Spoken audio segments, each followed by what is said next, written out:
Hello and welcome to Lavneesh Sir की class. This is Directorate of Education GNCT of Delhi's assessment worksheet number 4 and it is only for class 6 students. It has taken from the subject social science and what we'll have to do. हमें करना क्या है, darken the circle of the correct answers of the following questions. यहाँ पे 4 questions हैं, पहले उनके correct option को चुनना है और उसके बाद आगे क्वेश्चंस को हमें लिखना है. So let's see question number 1.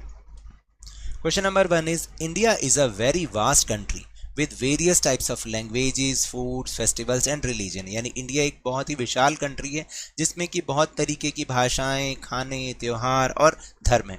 What does this statement show about India? ये जो स्टेटमेंट है वो इंडिया के बारे में क्या शो करती है? Select the most appropriate option. आपको बिल्कुल जो ज़्यादा बिल्कुल सही लगे वही ऑप्शन को चुनना है. India has diversity, India is a vast country, India has many languages या फिर इंडियन पीपल लव वेराइटीज़. क्या होना चाहिए? इंडिया हैज़ वेराइटी यानी इंडिया में विविधता है. तो right answer is A, India has diversity, क्योंकि इंडिया में जो है विविधता है. फिर question number 2. Samar is playing basketball, his sister comes and wants to play with him but he says you are a girl, you won't be able to play basketball. Samar basketball से खेल रहा है, तभी उसकी सिस्टर आई और वो भी उसके साथ खेलना चाहती है, लेकिन वो कहता है कि क्योंकि तुम एक लड़की हो इसलिए ये बास्केटबॉल तुम्हारे बस की बात नहीं है, तुम नहीं खेल पाओगी. What do you observe in this event? आपने इस घटना से क्या ऑब्जर्व किया? इनइक्वालिटी असमानता, डाइवर्सिटी विविधता, प्रेजुडिस यानी कि पूर्वाग्रह यानी पहले से ही अपने मन में विचार लगा लेना कि ऐसा नहीं हो पाएगा, और डिस्क्रिमिनेशन भेदभाव. Right answer is C, prejudice, क्योंकि उसके मन में उसको पहले से ही उसने विचार बना लिया कि लड़कियां नहीं खेल पाएंगी. फिर question number 3. Which among the following distance between the two meridians? यानी दो मेरिडियंस में यानी दो जो लॉन्गिट्यूड्स होते हैं उनके बीच में कितना टाइम डिफरेंस होता है? 24 आवर्स ये नहीं होगा इसमें, या 60 मिनट्स, 24 मिनट्स या फिर 4 minutes. Right answer is 4 minutes.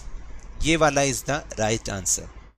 यानी आपको पता है ना कि एक मेरिडियन जो है 4 मिनट का टाइम टेक करती है, तो इसलिए दो के बीच में 4 मिनट्स का डिफरेंस होगा. Then next question is prime meridian passes from in which among the following country? इनमें से कंट्री या किस देश से या किस शहर से जो प्राइम मेरिडियन है जिस पर पूरे वर्ल्ड का टाइम सेट होता है वो पासिस थ्रू होती है? लंदन, इंडिया, जापान या फिर America? And the right answer is A, London. London के जो ग्रीनविच सिटी है वहाँ से वो पासिस थ्रू हो रही है. नाउ क्वेश्चन नंबर 5 जो कि 2 मार्क्स के हैं. Right the name of any festival and language of any state. आपको किसी भी स्टेट के कोई भी एक त्यौहार और उसकी भाषा के बारे में लिखना है. फॉर एग्जाम्पल मैंने यहाँ लिख दिया स्टेट पंजाब, यहाँ पे लैंग्वेज कौन सी होती है? Punjabi, and festival Lohri. Question number 6. Describe any 2 types of discrimination between girls and boys that you see around you. आप अपने आस-पास लड़के और लड़कियों में क्या भेदभाव होते देखते हैं? 2 बताने हैं आपको. 2 types of discrimination are, जैसे girls are not allowed to go out in night, यानी नाइट में उनको अकेले नहीं जाने दिया जाता है जबकि लड़कों को दिया जाता है.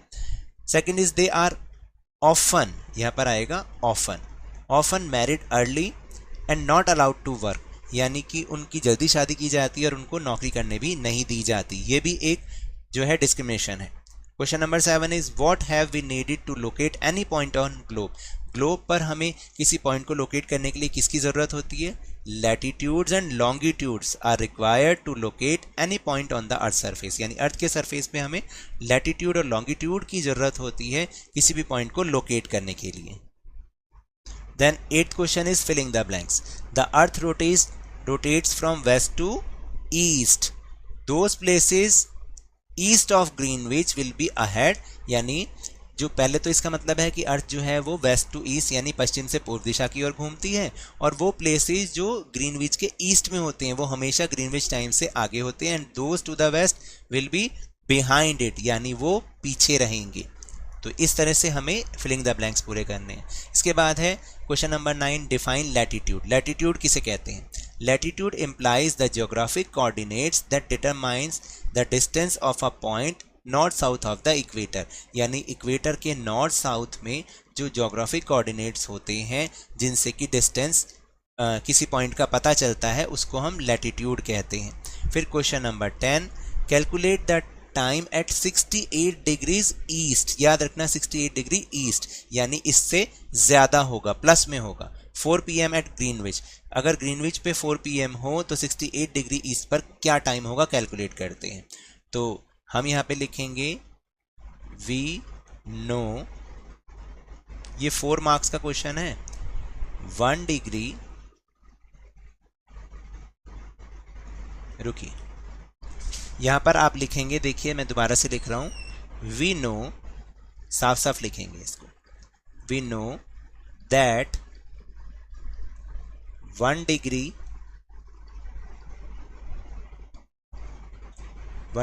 Is equal to 4 minutes. ठीक है, देन 68 डिग्री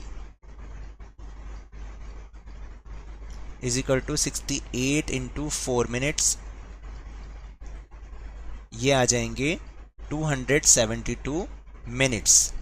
और जब आप इसको आवर्स में चेंज करोगे तो ये बन जाएगा 4 आवर्स एंड, यहाँ पे लिखोगे 4 आवर्स एंड 32 मिनट्स। ठीक है, अब क्योंकि वो ईस्ट है तो टाइम एट 68 डिग्री ईस्ट पर ग्रीनविच से प्लस होगा तो आप लिखोगे 4 PM plus 4 hours and 32 minutes. तो ये हो गया 8.32 PM। ठीक है, यानी रात के 8:32 होंगे। This is your answer.